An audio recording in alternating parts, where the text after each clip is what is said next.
الحمد للہ وحدہ لا شریک لہ والصلاة والسلام علی من لا نبی بعد اما بعد فاعوذ باللہ من الشیطان الرجیم بسم اللہ الرحمن الرحیم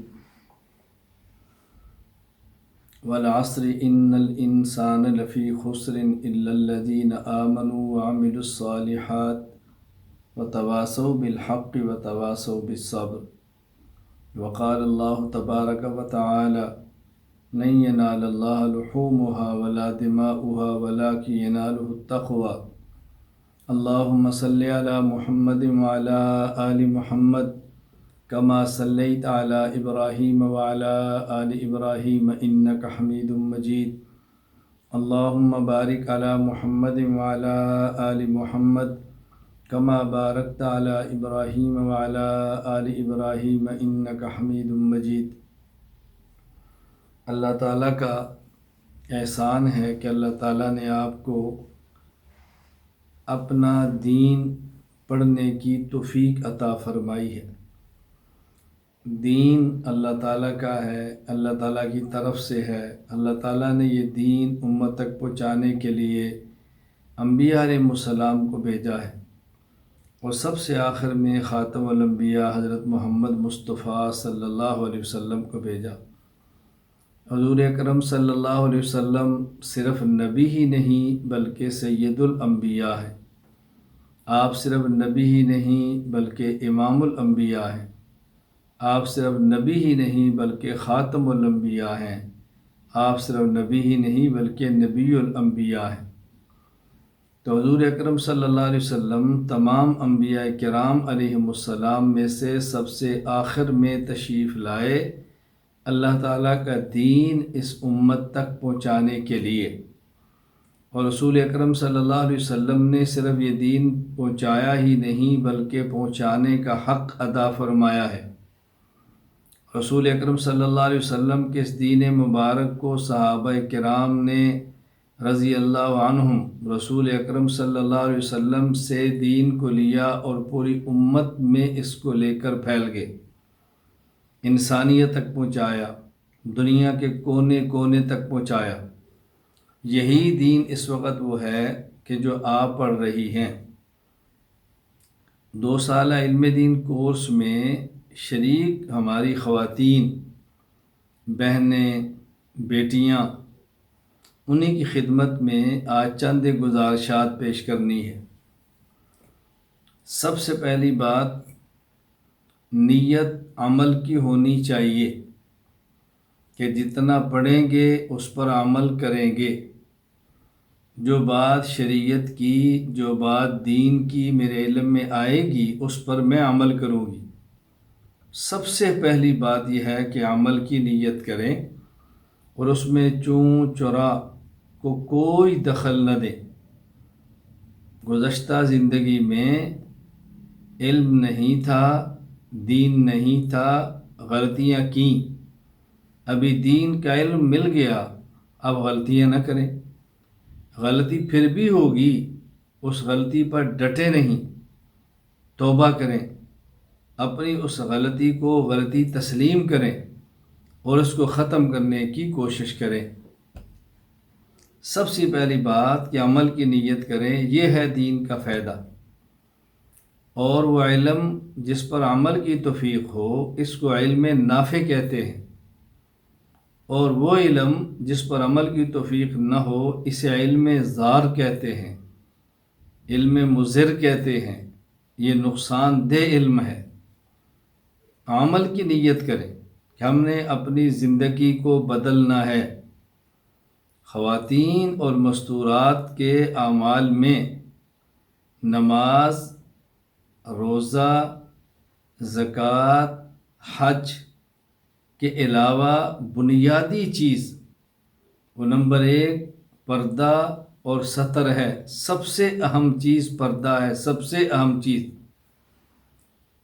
اور پردے کے ساتھ جب تک شادی نہیں والدین کی اطاعت ہے، نکاح ہو گیا پھر شوہر کی اطاعت ہے، بچے ہو گئے تو پھر بچوں کی پرورش ہے۔ یہ ایک خاتون کی بنیادی ذمہ داریاں ہیں، اس لیے کہ جب تک اس کا نکاح نہیں، اس کے مالی معاملات کا بوجھ والد کے سر پر ہے، نکاح کے بعد شوہر کے سر پر ہے، بچے بڑے ہو جائیں تو اولاد کے سر پر ہے۔ اس کی ذمہ داری میں اس لیے کہہ رہا ہوں کہ نماز، روزہ، حج، زکوٰۃ، اس میں تو مرد اور عورت برابر ہیں، تو سب کی ذمہ داری ہے۔ عورت کی بنیادی ذمہ داری پردہ ہے، اور میں اس پر تفصیل سے گفتگو بھی کر چکا ہوں، شبہات کے جواب بھی دے چکا ہوں، اشکالات کو صاف بھی کر چکا ہوں کہ پردے میں عورت کا چہرہ بھی شامل ہے، پردے میں عورت کے ہاتھ کی ہتھیلیوں کی پشت یہ بھی شامل ہے، مکمل ہاتھ، اسی طرح عورت کے پاؤں یہ بھی شامل ہیں۔ ہماری بہت ساری خواتین اس غلط فہمی کے اندر مبتلا ہیں کہ چہرے کا پردہ یہ نہیں ہے، نقاب کر لینا کافی ہے۔ نانا، ایسا نقاب جو آنکھیں نہ چھپائے یہ پردہ نہیں، یہ پردے میں نقص اور کمزوری ہے۔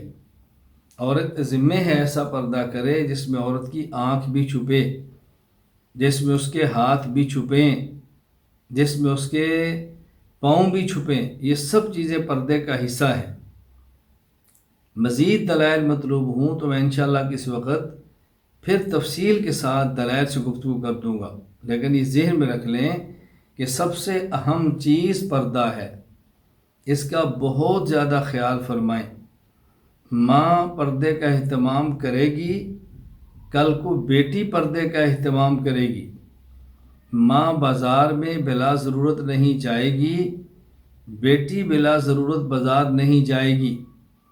ماں موبائل کا صحیح استعمال کرے گی تو اس کی اولاد بھی صحیح استعمال کرے گی۔ یہ ماں اپنے شوہر کی خدمت کرے گی تو اس کی اولاد بھی شوہر کی خدمت کرے گی۔ ماں کو ایک آئیڈیل ماں بننا چاہیے، مثالی خاتون بننا چاہیے، مثالی خاتون بننا چاہیے۔ میں یہ ہرگز نہیں کہتا کہ شوہر اور مرد اپنے حقوق کا خیال نہ کریں، جو ان کی ذمہ داریاں پوری کریں۔ اس وقت میری گفتگو مردوں سے نہیں، خواتین سے ہے۔ میں اس لیے آپ کی خدمت میں بڑی تاکید کے ساتھ یہ بات کہہ رہا ہوں کہ علم دین پڑھتے ہوئے عمل کی نیت کرنا ضروری ہے۔ کسی بچی کے ذمے نمازیں ہیں، وہ نمازیں قضا کرے۔ الحمدللہ ایسی خواتین اور بچیاں موجود ہیں جو مجھ سے بیعت ہیں اور کئی سال تک کی نمازیں انہوں نے ادا نہیں کی تھیں، پابندی کے ساتھ نمازیں قضا کر رہی ہیں، پابندی کے ساتھ قضا شدہ نمازوں کو ادا کر رہی ہیں، پابندی سے۔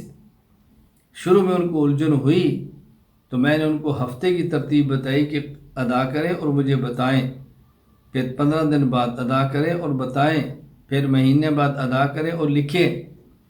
کیونکہ جب بھی کسی شخص کو شیخ بنایا جاتا ہے، مرشد بنایا جاتا ہے، اس کی بیعت کی جاتی ہے، تو اس کا بنیادی مقصد یہ ہوتا ہے کہ اس کو اعمال بتائیں، یہ میری کمی ہے، یہ اعمال میں پورا کرتی ہوں، تاکہ وہ کمی ہے تو تنبیہ کرے، پورا کرنے کا طریقہ بتائے، ترغیب دے۔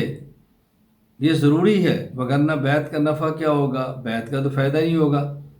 شیطان دھوکہ دیتا ہے، تم نے بیعت کر لی ہے، اگر تم نے اپنے شیخ کو یہ باتیں بتائیں اور تمہارے عیوب ان کے سامنے آئے تو تم سے نفرت کریں گے۔ وہ شیخ ہی کیا ہے جو عیب دیکھ کر نفرت کرے؟ وہ ڈاکٹر ہی کیا ہے جو مریض کا عیب دیکھے اور پھر اس کو کسی اور کو بتا دے اور مریض کی کمزوری کو نہ چھپائے؟ وہ کیسا ڈاکٹر ہے؟ تو شیخ کمزوری دیکھے تو دور کرنے کی کوشش کرتا ہے، عیب دیکھے تو ختم کرنے کی کوشش کرتا ہے، اللہ تعالیٰ سے دعا بھی مانگتا ہے، گڑ گڑاتا بھی ہے تاکہ اللہ تعالیٰ کرم فرما دے۔ سب سے اہم چیز یہ ہے کہ خواتین یا مرد جو بھی ہیں عمل کی نیت کریں، جو نمازیں رہ گئیں اس کو مکمل کریں، اس میں کمی اور کوتاہی نہ کریں۔ ہاں، مجھے ایک بات یاد آ گئی، جہاں اس بات کا خیال فرما رہے ہیں، کبھی الجھن پیدا ہوتی ہے۔ مثلا ابھی عشرہ ذی الحج چل رہا ہے، عشرہ ذی الحج کے روزے یکم سے لے کر 9 تک یہ نوافل کے ہیں، یہ نفل روزے ہیں۔ اگر کوئی شخص چاہے تو نفل روزے رکھے، اور جو اس کے ذمے رمضان کے فرض روزے ہیں وہ بعد میں ادا کرے، اور اگر کوئی چاہے تو اپنے رمضان والے فرض روزے ادا کرے اور نفل نہ رکھے۔ لیکن ایک تو یہ نہیں کر سکتا کہ اس میں نفل اور فرض دونوں کی نیت کر لے، دوسرا اس میں یہ نہیں کر سکتا کہ اگر میں نفل رکھے تو فرض ادا نہیں ہوگا یا گناہ ہوگا، یہ غلط فہمی ہے۔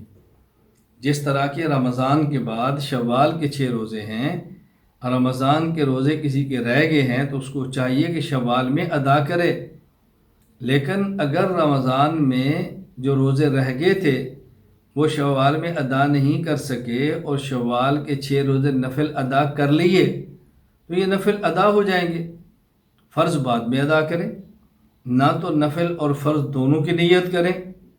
ہاں، یہ بات الگ ہے کہ پہلے فرائض پورے کرنے چاہیے، نوافل بعد میں ادا کریں، لیکن اگر کر لیے تو ادا تو ہو جائیں گے۔ میں اس کی ایک مثال دیتا ہوں۔ دیکھیں، ظہر کا وقت داخل ہونے کے بعد عصر کا وقت داخل ہونے تک سب سے اہم چیز یہ ہے کہ شخص فرائض ادا کرے، لیکن اگر کوئی بندہ فرض ادا نہیں کرتا، 2 نفل پڑھ لی ہیں تو نفل کا اجر تو ملے گا، ہاں فرض ادا نہ کرنے کا اس کو گناہ ملے گا، تو اس کو چاہیے کہ اپنے فرائض کا خیال کرے۔ خیر، میں یہ بات سمجھا رہا ہوں کہ سب سے اہم بات یہ ہے کہ عمل کی نیت کریں، عمل کی نیت کریں، تقوی کی نیت کریں، طہارت کی نیت کریں، خود کو پاک اور صاف رکھنے کی نیت کریں۔ پھر گناہ ہو جائے پھر توبہ کر لے، پھر گناہ ہو جائے پھر توبہ کر لے، یہ موت تک سلسلہ چلتا رہے گا۔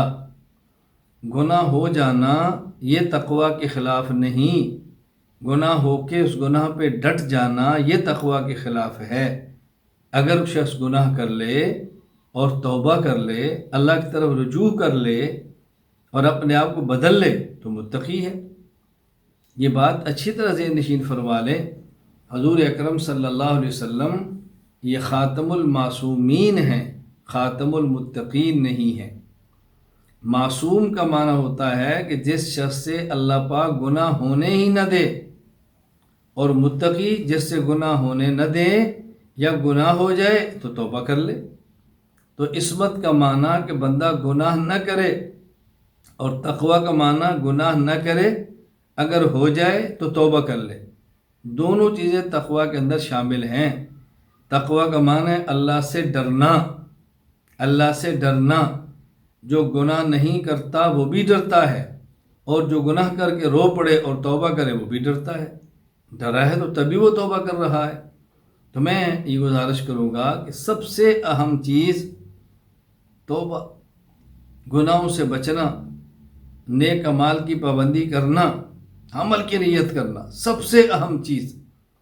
اور گناہ ہوتے ہیں موبائل کے غلط استعمال سے، گناہ ہوتے ہیں پردہ نہ کرنے کی وجہ سے، گناہ ہوتے ہیں بلا ضرورت شدیدہ ملاقاتیں کرنے کی وجہ سے، کبھی غیبت ہو گئی، کبھی چغلی ہو گئی، کبھی کسی کی دل آزاری ہو گئی، یہ سب گناہ ہیں، یہ سب گناہ ہیں۔ کوئی بڑا گناہ ہے، کوئی چھوٹا گناہ ہے، گناہ سارے ہیں۔ اس لیے ہر قسم کے گناہ سے خود کو بچائیں، اور نیک فرض اعمال کی پابندی کریں، واجبات کی پابندی کریں، سنن مؤکدہ کی پابندی کریں، اور اس کو اچھا مزین اور بہتر کرنے کے لیے نوافل کا اہتمام کریں۔ علم دین سیکھنے والوں کو تو نوافل کا اہتمام کرنا چاہیے، تہجد کا اہتمام کریں، اشراق کا اہتمام کریں، اوابین کا اہتمام کریں، تسبیحات کا اہتمام کریں۔ بعض خواتین مجھ سے بیعت ہو کر یہ بات کہتی ہیں کہ مصروفیت بہت ہے، اذکار کرنا بہت مشکل ہے۔ میں ان سے کہتا ہوں اذکار ہیں کتنے؟ فجر کو آپ نے یاسین پڑھنی ہے، مغرب کو سورہ واقعہ پڑھنی ہے، عشاء کو سورہ ملک پڑھنی ہے، یہ کون سے اذکار ہیں؟ تلاوت بہت مختصر ہے، جمعہ کے دن سورہ کاف ہے، اور اذکار میں نے آپ کو بہت کم دیے ہیں، 100 مرتبہ لا الہ الا اللہ یہ پڑھ لیں، اور آخر میں ایک بار پڑھ لیں محمد الرسول اللہ صلی اللہ علیہ وسلم، اور 100 بار استغفر اللہ استغفر اللہ استغفر اللہ، اور 100 بار درود پاک، مختصر ترین درود ہے، صلی اللہ علیہ وسلم صلی اللہ علیہ وسلم صلی اللہ علیہ وسلم۔ کتنا مختصر ہے، کوئی مشکل نہیں ہے، اس کو ادا کرنا کیا مشکل ہے؟ ہاں، نوافل میں اہتمام کریں، مداومت کا، دوام کا، پابندی کا۔ خیر الاعمال ادومها وان قل، بہترین عمل وہ ہے جو مسلسل ہو، اگرچہ تھوڑا ہی کیوں نہ ہو لیکن ہو مسلسل، اس کا بہت اہتمام کریں۔ اپنے آپ کو ذکر اللہ سے غافل نہ کریں، اپنے آپ کو ذکر اللہ سے غافل نہ کریں۔ شیطان انسان کے دل پہ سونڈ رکھ کے بیٹھا ہوتا ہے، اللہ کا ذکر کرتا ہے تو پیچھے ہٹ جاتا ہے، ذکر کو چھوڑتا ہے تو پھر انسان کے دل پہ حملہ کر کے وساوس کو ڈالتا ہے، خیالات کو ڈالتا ہے، فسادات کو ڈالتا ہے۔ تو میں سمجھا یہ رہا ہوں، اللہ تعالیٰ مجھے بھی توفیق عطا فرمائے، میں بھی تقوی اختیار کروں، میں بھی گناہوں سے بچوں، میں بھی انسان ہوں، ہم سے بھی گناہ ہوتے ہیں۔ انسان کامل تو انبیاء ہیں، معصوم ہیں، ان سے تو گناہوں کا تصور بھی نہیں ہے، باقی گناہ ہو جاتے ہیں، پھر اس سے توبہ کریں، عمل کی نیت کریں، اور اگر کسی شخص کا گناہ آپ کے علم کے اندر آ جائے اس کو دفن کریں، کسی کے سامنے ذکر مت کریں۔ کسی کا گناہ شوہر کے سامنے، کسی کا گناہ اپنے بیٹے کے سامنے، اپنے بھائی کے سامنے، اپنے والد کے سامنے، اپنی سہیلی کے سامنے، اپنی دوست کے سامنے کہیں ذکر نہ کریں۔ کہ گناہ آ گیا اس پر پردہ ڈال دیں، اور اللہ تعالیٰ سے دعا کریں خلوت میں کہ یا اللہ اس کو گناہوں سے محفوظ فرما۔ عمل کی نیت کریں۔ بلا ضرورت تصویریں بہت بڑا جرم ہے، یہ بہت بڑا گناہ ہے، یاد رکھیں۔ اشد الناس یوم القیامہ، اشد الناس عذاب یوم القیامت المصورون، قیامت کے دن ان لوگوں کو سخت ترین عذاب دیا جائے گا جو تصویریں بناتے ہیں۔ اس سے بہت زیادہ بچیں، بہت زیادہ۔ ایک ضرورت ہے، وہ الگ چیز ہے، دینی خدمات مرسل انجام دیتے ہیں، ویڈیو بناتے ہیں، اس ویڈیو بنا کر دین کا کام کرتے ہیں، امت تک دین پہنچاتے ہیں، یہ ایک الگ مسئلہ ہے۔ اور خواتین کو تو اس کی ضرورت ہی نہیں ہے، خواتین کی تو آواز بھی سطر ہے، بلا ضرورت اپنے وائس میسج بھی نہ بھیجیں، اس کا اہتمام کریں۔ خواتین کو بھی نہ بلا ضرورت بھیجیں۔ خواتین کے میسج خاتون کے پاس جائیں گے، مرد سنے گا، اس کا بھائی سنے گا، بیٹا سنے گا، یا تو اتنا وہ اہتمام کریں نا کہ آپ کے سنے ہوئے میسج کو محفوظ رکھیں، کسی تک جانے نہ دیں۔ کسی کے پردے کا مسئلہ ہے، کسی کی ذاتی ضرورت ہے، کسی نے کو اپنی کمزوری کا بیان کیا ہے، تو یہ باتوں کا خیال کریں۔ پھر خواتین کا تصاویر شیئر کرنا بہت بڑا جرم ہے۔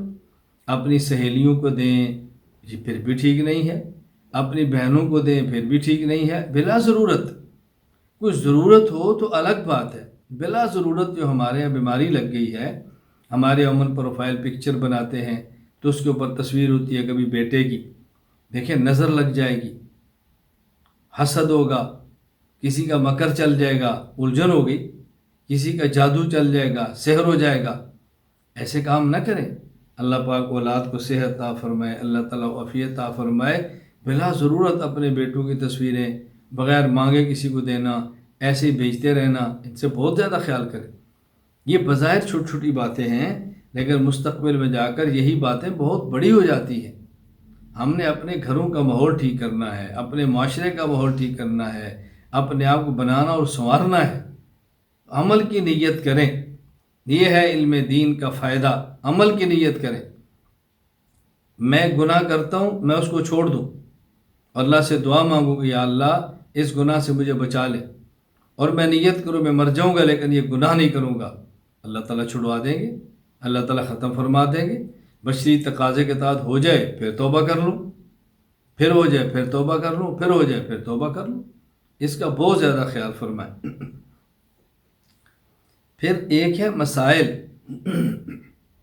اور ایک ہے خوابیں۔ اصل چیز مسائل ہے، مسائل پر توجہ دیں، خوابوں پر توجہ نہ دیں۔ ہمارے ہاں مرد بھی اور خواتین بھی خوابوں کو بہت اہمیت دیتے ہیں۔ میں نے خواب دیکھی ہے، اس کی تعبیر کیا ہے؟ اب ایک بار تعبیر بتا دی تو ہماری بہن کو خواب ہے، اس کی تعبیر کیا ہے؟ اگر اس کی بتا دی تو خالہ کو خواب ہے تو اس کی تعبیر کیا ہے؟ کون انسان ہے جو نہیں سوتا؟ جو سوتا ہے وہ خوابیں بھی دیکھتا ہے۔ ہر خواب کی اپنی تعبیر ہوتی ہے، اور اپنی خواب کسی کو نہ بتایا کریں۔ حدیث پاک میں سے ممانعت آئی ہے، اس شخص کو خواب بتائیں جو حبیب اور لبیب ہو، عقل مند بھی ہو اور آپ سے محبت بھی رکھے، آپ سے تعلق بھی اچھا ہو، آپ کا خیر خواہ بھی ہو۔ ہر کسی کو اپنی خواب نہ بتائیں، اس لیے کہ خواب جب انسان دیکھتا ہے تو دیکھنے والے آسمان کے درمیان وہ لٹکی ہوتی ہے، معبر جیسی تعبیر دیتا ہے ویسی خواب ہو جاتی ہے۔ اس لیے اس کا اہتمام کریں، مسائل پر توجہ دیں، خوابوں کی فکر نہ کریں، بس خوابوں کو بتانے سے پرہیز کریں، تعبیرات پر زیادہ زور نہ دیں۔ ہمارے یہاں آج یہ بہت مسئلہ ہے، جی میں نے خواب دیکھی ہے، اس کی تعبیر کیا ہے؟ میں نے شبیہ دیکھی ہے، اس کی تعبیر کیا ہے؟ میں نے فلاں چیز دیکھی ہے، اس کی تعبیر کیا ہے؟ میں مکہ گئی ہوں، تعبیر کیا ہے؟ میں مدینہ گئی ہوں، تعبیر کیا ہے؟ بہت ساری چیزیں۔ اسی طرح استخارہ ہے، استخارہ کرنا ہے تو خود کریں۔ کوئی کام کرنا چاہیں تو اس کے لیے بنیادی چیز ہے استشارہ، یعنی اپنے تعلق والوں سے مشورہ کرنا۔ نمبر 2 استخارہ، اللہ تعالیٰ سے خیر طلب کرنا۔ اصل استشارہ، مشورہ کریں، اور پھر استخارہ، اللہ سے خیر طلب کریں۔ جب مشورہ بھی کر لیا، دور کا نفل پڑھ کے اللہ سے دعا بھی مانگ لی، عربی آتی ہے تو بہت اچھا، نہیں آتی اردو میں، ہندی میں، انگلش میں، اپنی کسی بھی زبان میں جو آپ کی ہے اس میں اللہ سے دعا مانگ لیں کہ یا اللہ جو میں کام کرنے لگی ہوں یہ میرے لیے بہتر ہے تو اس کے اسباب عطا فرما دے، یہ بہتر نہیں ہے تو مجھ سے دور فرما دے۔ بس 2 رکعت پڑھیں اور یہ دعا مانگیں، یہ ہے استخارہ۔ اس کے بعد باقاعدہ خواب آنا، خواب میں کوئی چیز دیکھنا، یہ اس کا کوئی اصل نہیں ہے۔ پھر بہت سارے لوگ مجھے بھی کہتے ہیں ہمارا ایک کام ہے تو آپ اس میں استخارہ کر دیں۔ کام آپ کا ہے، استخارہ میں کروں؟ آپ خود استخارہ کرو، کتنا آسان سا کام ہے۔ اصل میں استخارہ نہ سمجھنے کی وجہ سے سب چیزیں پیش آتی ہیں۔ چند دن قبل مجھ سے ایک تعلق والے ساتھی نے استخارہ کیا، 1 بار کیا، 2 بار کیا، غالباً ہفتہ تک کیا، اور اس کے بعد مجھ سے رابطہ کیا کہ یہ میں نے استخارہ کیا ہے اور یہ خواب دیکھی ہے تو آپ سے پوچھنا چاہتا ہوں۔ میں نے کہا آپ کا مجھ سے تعلق تھا تو پوچھ لیتے استخارہ کیسے کرنا ہے؟ آپ نے استخارہ بھی کر لیا، خواب بھی دیکھ لیا، تعبیر کے لیے آگے۔ میں نے کہا خواب نہ بتائیں، چھوڑ دیں اس کو۔ دیکھیں بات سمجھیں، یہ میں کیوں کہتا ہوں؟ بس اوقات انسان خواب دیکھتا ہے، اس کی تعبیر عجیب ہوتی ہے۔ میں نے اسے کہا کہ میں ایک مثال دے رہا ہوں کہ ایک بندہ کہیں سفر کرنا چاہتا ہے، کسی باہر ملک سے اپنے ملک واپس آنا چاہتا ہے، اس نے استخارہ کیا 1 دن، 2 دن، 3 دن، 7 دن، پھر استخارے میں خواب آ گئی، میں جہاز پہ بیٹھا ہوں، میرا جہاز اڑ رہا ہے، آگے بڑے خوبصورت باغات ہیں، ہمارے گھر والے مجھے لینے کے لیے آئے ہیں، تو وہ سمجھے گا خواب بہت اچھی ہے۔ تو میں نے کہا اگر اس کی تعبیر یہ ہو کہ آپ نے اسی حادثے میں شہید ہونا اور جنت میں جانا ہے تو پھر کیا کریں گے؟ اب وہ بہت پریشان ہو، کہتے جی بات تو میرے دل کو لگ رہی ہے۔ تو میں نے کہا میں بڑی آسان سی بات کہتا ہوں کہ جو مسائل پر ہو، اور استخارہ ایک مسئلہ ہے، اللہ سے خیر طلب کرنی، یہی استخارہ ہوتا ہے۔ خیر مسائل پہ توجہ دو، عمل پہ توجہ دو، بہت زیادہ خیال کرو۔ پھر وہ ہماری بہنیں اور بیٹیاں جو 2 سالہ علم دین کے اندر ہیں، مسئلہ معلوم کرنا ہو، دیکھو اس کے 2 طریقے ہیں۔ ایک طریقہ مجھ سے پوچھنے کا ہے، ایک طریقہ اپنی معلمات میں سے کسی معلمہ سے پوچھنے کا ہے۔ مجھ سے پوچھنا چاہیں تو اس کا طریقہ آڈیو ریکارڈنگ میں دے دیا گیا ہے، جب بھی کوئی مسئلے کے لیے رابطہ کرے تو ان کو آڈیو دے دی جاتی ہے کہ اس کو سن لیں، کہ مسئلے میں بسم اللہ الرحمن الرحیم لکھیں، السلام علیکم ورحمۃ اللہ وبرکاتہ لکھیں، اپنا مکمل مسئلہ لکھیں، نیچے اپنا نام، پتہ، واٹس ایپ نمبر لکھیں اور بھیج دیں۔ اگر جواب نہ ملے تو ہفتے بعد مسئلہ دوبارہ بھیجیں اور یاد دہانی نیچے لکھ دیں تاکہ پتہ چلے کہ آپ کے مسئلہ پوچھا ہے۔ یہ طریقہ ہے، یہ کتنا آسان ہے۔ اور اگر اپنی معلمات میں سے کسی معلمہ سے، اپنی استانیوں میں سے کسی استانی سے پوچھنا چاہیں تو پھر ایک سے پوچھیں۔ بعض جگہ پر ایسا ہوتا ہے کہ ایک بچی وہی مسئلہ اپنی ایک استانی کو بھیجتی ہے، وہی مسئلہ اپنی دوسری استانی کو بھیجتی ہے، وہی مسئلہ پھر مجھے بھیجتی ہے۔ اب میرے پاس وہ مسئلہ بچی بھی بھیج دیتی ہے، دو استانی بھی بھیج دیتی ہیں، تو میں پوچھتا ہوں اس نے 3 جگہوں پر کیوں بھیجا ہے؟ کیا ضرورت پیش آئی تھی؟ ایک کو بھیج لے، آسان طریقہ تھا۔ پھر جب آپ نے ایک باجی سے مسئلہ پوچھ لیا ہے تو بس اس پر کفایت کریں، پہلے وہ پوچھیں، پھر کسی اور سے پوچھیں، پھر دونوں میں تقابل کریں، پھر اس تقابل کو گروپوں میں چلائیں اور فساد کا ذریعہ بنیں۔ پتہ ہے کتنا نقصان ہوا۔ مقصد تو مسئلہ معلوم کر کے عمل کرنا ہے، مسئلہ پوچھنا اور عمل کرنا ہے، مقصد کو فتنہ اور فساد تو نہیں ہے۔ میں اس لیے گزارش کرتا ہوں کہ اپنے مزاج کو ہم ٹھیک کریں، اپنے رخ کو ہم ٹھیک رکھیں، یہ بہت ضروری ہے، رخ ٹھیک ہو انسان کا۔ میں 2 لفظ استعمال کیا کرتا ہوں کہ رخ اور مخ کا ٹھیک ہونا ضروری ہے۔ مخ کہتے ہیں دماغ کو، عقل کو، فہم کو، مخ، اور رخ بڑی آسان سی بات ہے کہ انسان کس طرف جانا چاہتا ہے، یہ کیا کرنا چاہتا ہے، اس کا مستقبل کیا ہے، اس کا ارادہ کیا ہے۔ تو رخ اور مخ کا ٹھیک ہونا ضروری ہے۔ کسی کا رخ ٹھیک نہیں ہوتا، کسی کا مخ ٹھیک نہیں ہوتا تو پھر نقصان ہوتا ہے۔ رخ بھی ٹھیک ہو، مخ بھی ٹھیک ہو، انسان منزل تک پہنچتا ہے۔ تو مسئلہ معلوم کرنا ہو، مجھ سے پوچھے تو یہ طریقہ ہے، استانیوں میں سے پوچھیں تو جو اس باجی سے پوچھیں، جیسے وہ فرمائیں اس طرح چلیں، پھر معلوم کر لیں۔ بس اوقات ایک معلمہ ایک مسئلہ بتا دیتی ہے، دوسری مسئلہ بتاتی ہے، لیکن تعبیر میں کچھ اختلاف ہو جاتا ہے۔ تعبیر میں ہم سمجھتے ہیں مسئلے میں اختلاف ہوا ہے، تو تعبیر کا اختلاف الگ ہوتا ہے، یعنی الفاظ کا اختلاف ہے، لہجے کا فرق ہے، بتانے کا فرق ہے، تھوڑی اونچ نیچ ہو جاتی ہے۔ تو بہرحال نمبر 1 عمل کی نیت کریں، عمل کرنا ہے۔ نمبر 2 خوابوں کی بجائے مسائل پر توجہ دیں اور مسائل کا طریقہ معلوم کریں تو اس کے مطابق چلیں۔ نمبر 4 اس کا بہت اہتمام کریں کہ آپ 2 سالہ علم دین کورس میں ہیں تو آپ احناف میڈیا پر توجہ دیں، اپنے کورس پر توجہ دیں، اپنی معلمات سے رابطے میں رہیں، دائیں بائیں نہ جائیں۔ اس لیے کہ مثال کے طور پہ بھی عید الاضحیٰ آ رہی ہے، عید الاضحیٰ کے موقع پر مسائل ہیں۔ اب ظاہر ہے اختلافات بھی ہوتے ہیں، کچھ علماء غلط عقیدے کے ہیں، ہمارے عقیدے کے نہیں ہیں، وہ ہمارے عقیدے کے خلاف بات بتائیں گے، ہمارے مسئلے کے خلاف بتائیں گے، تو پھر لوگ الجھن کا شکار ہوتے ہیں کہ ہم کدھر جائیں۔ تو آپ ادھر ادھر جانے کی بجائے ایک جگہ پہ رہیں۔ اور میں اکثر اپنے سے منسلک حضرات اور خواتین کو عرض کرتا ہوں، آپ بتائیں کوئی ایسا موقع آتا ہے جس کے مطابق آپ کو جس کے وقت ہدایات نہ ملیں؟ کیا جی نہیں؟ کوئی ایسا عنوان آتا ہے جس پر آپ کے پاس چیزیں وقت کے مطابق نہ پہنچے؟ کہا جی نہیں۔ تو میں نے کہا پھر آپ دائیں بائیں کیوں جاتے ہیں؟ پھر آپ دائیں بائیں کیوں جا رہے ہیں؟